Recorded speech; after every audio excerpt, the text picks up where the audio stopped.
সরাসরি নারায়ে তাকবীর আল্লাহু আকবার বলে নেমে গেছে। স্টাইলটাই ছিল ভিন্ন, দখল হয়েছে মাননীয় স্পিকার। এখন ছায়া মন্ত্রিসভা করলে মাননীয় স্পিকার দুইটা লাভ, একটা হলো যে দায়িত্ববোধ বাড়ে, আরেকটা হলো যে উজিরে খামকা অথবা মন্ত্রী ভাবের একটা সুখ পাওয়া যায়।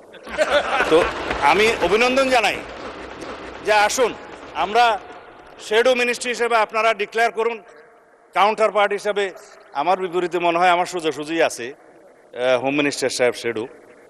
আমরা পরস্পর তথ্য বিনিময় করব, আমরা যোগাযোগ রাখবো, কথা বলব। তবে না, আমি আপনাকে হোম মিনিস্টার খেতাব দিছে, সুখী হওয়া দরকার। তো যাই, মাননীয় স্পিকার ব্যাংকের বিষয়ে কথা বলে যে না আমাদের কোনো ব্যাংক ট্যাঙ্ক নাই, কিন্তু আবার যখন কথা বলছে তার মধ্যে আবার কৃতিত্ব অন করছে যে কিছু সংখ্যক লোক করেছে, সেটা কৃতিত্ব নিয়েছে এসে। মাননীয় স্পিকার ব্যাংক টাকা তো ভালো, অস্বীকার করার দরকার কি, তবে শুধুমাত্র দুষ্ট লোকেরা বলে যে কত পার্সেন্ট শেয়ার কার আছে এটা একটু খোলাসা করা দরকার। তাহলে পরে এই যে ব্যাংক দখল হয়েছে মাননীয় স্পিকার ইন্টারিম গভর্নমেন্টের সময়, ব্যাংক দখল হয়েছে আওয়ামী লীগের সময়, দখল হয়েছে, স্টাইলটা একটু ভিন্ন ছিল মাননীয় স্পিকার। কেউ সরকারি ইন্টেলিজেন্স ব্যবহার করে হোটেলে ডেকে নিয়ে এসে করেছে, আর কেউ সরাসরি নারায়ে তাকবীর আল্লাহু আকবার বলে নেমে গেছে। স্টাইলটাই ছিল ভিন্ন, দখল হয়েছে মাননীয় স্পিকার। এখন আমি চাই না মাননীয় মন্ত্রী শেষ করেন। আমার সময় কমে যাচ্ছে। যাই হোক মাননীয় স্পিকার, এই সংস্কার না নিয়ে কথা বললে মানুষ আবার আমাকে গালি দিবে। ইন্টারিম গভর্নমেন্টের সময় তিনটা শব্দ খুব বেশি বাজার পেয়েছে, একটা হচ্ছে সংস্কার, আর একটা হচ্ছে বিচার, আর একটা হচ্ছে নির্বাচন। তবে নির্বাচনটা বলেছে যে সংস্কার এবং বিচার সমাপ্ত হওয়ার পরে যদি কোনো সময় হলেও হতে পারে, এইভাবে ছিল নির্বাচনের বিষয়টা। তো সংস্কারের জন্য শ্বেত শুভ্র কেশের আমার কিছু বড় ভাই বুদ্ধিজীবী বিদেশ থেকে অবতরণ হয়েছিল, নাম যেহেতু এখানে উপস্থিত নেই নিতে পারবো না মাননীয় স্পিকার। তারা মাথায় টুপি ভর্তি করে অলৌকিক কিছু সংস্কার নিয়ে দেশে অবতরণ করলে পরে আমরা সংস্কার কমিশনে আলাপ আলোচনা করতে করতে করতে করতে এই জুলাই জাতীয় সনদটা এই পর্যন্ত প্রণয়ন হইতে হয়েছে। এখানে একটা বিষয় উঠে এসছে, মনে হয় মাননীয় সদস্য তাহের সাহেবের বক্তৃতার মধ্যে, যে নোট অফ ডিসেন্ট দেওয়ার কথা তো ছিল না সম্মতভাবে। এখানে জুনায়েদ সাহেব বক্তৃতা দিয়েছিলেন, যখন 70 অনুচ্ছেদের বিষয়টা প্রথম ডিসাইডেড হয় ঐকমত্য কমিশনের, জাতীয় ঐকমত্য কমিশনের প্রথম দিকের সবাই, তখন সবাই নোট অফ ডিসেন্ট সহ এইভাবে ঐকমত্য হলেন যে দুইটা বিষয়ে সবাই একমত। তবে বিএনপি সহ কয়টা দল আরও মনে করে সংবিধান সংশোধনী এবং জাতীয় নিরাপত্তার বিষয়টি এই 70 অনুচ্ছেদের ভিতরে থাকতে হবে।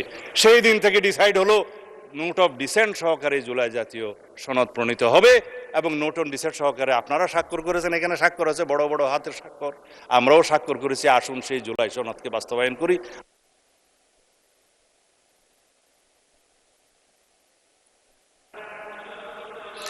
আপনি আজানের অপেক্ষায় আছেন? আচ্ছা চালান, আজান পর্যন্ত বলেন। ঠিক আছে মাননীয় স্পিকার, খাঁটি প্র্যাকটিসিং মুসলিম তো আজান দিলে নিজে নিজেই বন্ধ হয়ে যাবো। যাই হোক মাননীয় স্পিকার, আমি আসলে বলতে চেয়েছিলাম সংস্কার হচ্ছে একটা চলমান প্রক্রিয়া। এই সংস্কার শহীদ রাষ্ট্রপতি জিয়াউর রহমানের সময় শুরু হয়েছিল, দেশনেত্রী বেগম খালেদা জিয়া এটা টেনে নিয়ে গেছেন, এবং জনাব তারেক রহমান এই সংস্কারের প্রস্তাব দিয়েছেন, 31 দফা প্রণয়ন করেছেন। আমরা নির্বাচনী ইশতেহারে সেটা ধারণ করেছি। জুলাই জাতীয় সনদের মধ্যে আমরা অনেক কিছুই পেয়েছি, আবার অনেক কিছুই পাইনি, যেগুলো আমাদেরকে 31 দফার ভিত্তিতে করতে হবে। সংবিধানে অনেক কিছু আনতে হবে, যা আমরা সম্মত হয়েছিলাম জুলাই জাতীয় সনদে সেরকম অনেক বিষয় আসেনি। যেমন সংবিধানের 3টা তফসিল, জনাব শেখ মুজিবুর রহমানের ভাষণ সহ সবকিছু সংবিধান হয়ে গেছে মাননীয় স্পিকার। এগুলো আমাদেরকে তো বিলুপ্ত করতে হবে। পঞ্চদশ সংশোধনীর সমস্ত তফসিলগুলো 5, 6 এবং 7 তফসিলগুলো আমাদের বিলুপ্ত করতে হবে। একমত হয়েছিলাম, সনদে আসে নাই, একটা বাদ গিয়েছে। আমরা একমত হয়েছিলাম এই সমস্ত ছবি টানানোর কার কার যেন একটা বিধান আছে আর্টিকেল 4-এ, সেই ছবি টানানোর বিষয়ে আমরা ছবি বিলুপ্ত করার জন্য ঐকমত্য কমিশনের প্রস্তাব, সংস্কার কমিশনের প্রস্তাবে আমরা একমত হয়েছিলাম। কিন্তু সনদ যখন স্বাক্ষর করলাম তখন ওইটা নাই, বললো যে 2-1টা বামপন্থী দল নারাজ হয়ে গেছে, এটা থাক। তাই বললাম এখানে যদি আপনারা খুশি করার জন্য সনদ স্বাক্ষর করেন তো করতে পারেন, কিন্তু মাননীয় স্পিকার আমাদের একটা তাগাদা ছিল যে এরা সংস্কারের বাহানায় যদি নির্বাচনটা না হতে দেয় সেজন্য আমরা সবকিছুতে আপোষ করে জুলাই জাতীয় সনদেও স্বাক্ষর করেছি। আমরা একত্রিত হয়েছি, সমঝোতা হয়েছে এবং নির্বাচনের স্বার্থে আমরা অনেক কথা বলি নাই। যখন অবৈধ এই যে আনকনস্টিটিউশনাল এক্সট্রা কনস্টিটিউশনাল অর্ডারটা প্রেসিডেন্ট জারি করলেন, আমরা ফুল বডি স্ট্যান্ডিং কমিটি আমরা প্রেস ব্রিফিং করে গুলশান অফিসে বলেছি যে বিএনপি এবং অন্যান্য আমাদের সাথে যারা আছে যুগপৎ আন্দোলনে তারা আমরা কেউ জুলাই জাতীয় সনদের বাইরে অন্য কিছু মানতে রাজি না। রেকর্ডেড আছে, ভিডিও আছে, প্রেসে আছে, সব জায়গায় আছে, ঘোষণা আছে। আজান দিয়েছে মাননীয় স্পিকার, আপনাকে ধন্যবাদ। মাননীয় বিরোধী দলীয় সদস্যবৃন্দকে আপনাদের ধৈর্য সহকারে বক্তব্য শোনার জন্য ধন্যবাদ। মাননীয় সদস্যবৃন্দ,